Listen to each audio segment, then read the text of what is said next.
राज्याचे सन्माननीय उपमुख्यमंत्री अजितदादा पवार यांचं विमान अपघातामध्ये निधन झालं आणि महाराष्ट्राला एक जबरदस्त धक्का बसला।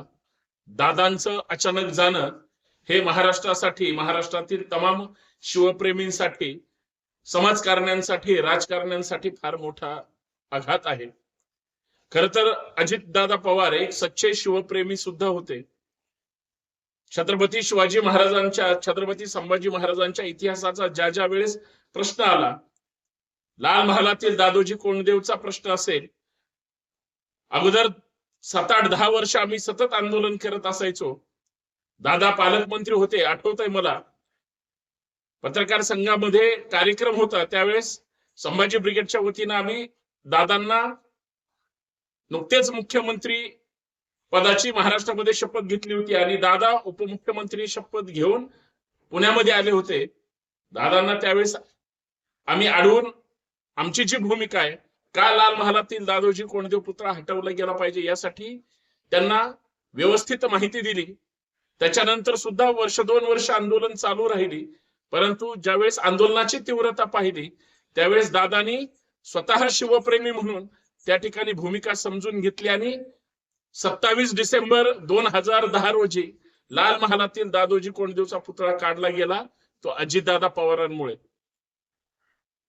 छत्रपती शिवाजी महाराज, छत्रपती संभाजी महाराज यांच्या प्रति प्रेम काय असतं, ज्यावेळेस या महाराष्ट्रामध्ये छत्रपती संभाजी महाराज स्वराज्य रक्षक की धर्मवीर हा ज्यावेळेस वाद सुरू होता, त्यावेळेस छत्रपती संभाजी महाराज हे स्वराज्य रक्षकच हा ठामपणे भूमिका घेणारा एकमेव महाराष्ट्रातला नेता होता, ते म्हणजे अजितदादा पवार।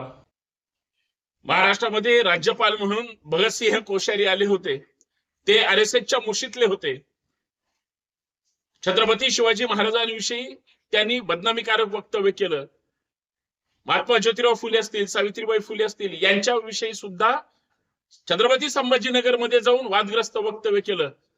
महाराष्ट्रातले तमाम शिवप्रेमी किंवा पुरोगामी परिवर्तनवादी चळवळीमध्ये काम करणाऱ्या प्रत्येक कार्यकर्त्याला प्रचंड राग आला।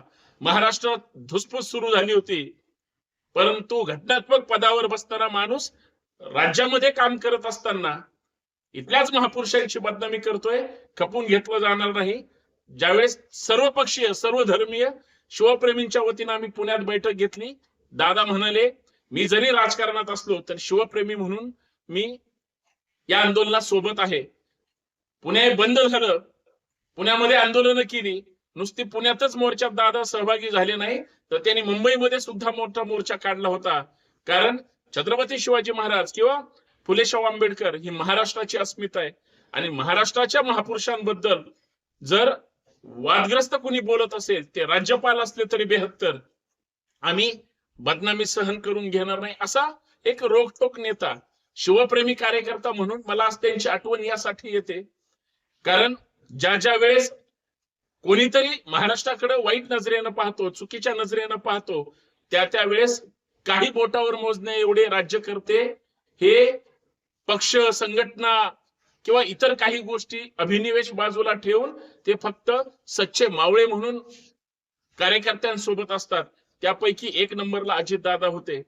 आज अजितदादांच्या अचानक जाण्यानं एक गोष्ट लक्षात येते की दिवसभर कार्यकर्त्यांमध्ये, लोकांमध्ये असणारा माणूस, 24 तास समाजासाठी देणारा माणूस, विकासाची दृष्टी घेऊन जाणारा माणूस आज अचानक जाणं, महाराष्ट्रातले सत्ताधारीच काय, विरोधक सुद्धा, दादांना न ओळखणारे, दादाच्या पक्षात न काम करणारे लोक सुद्धा आज अचानक हळहळली, ही अत्यंत वेदनादायी गोष्ट आहे।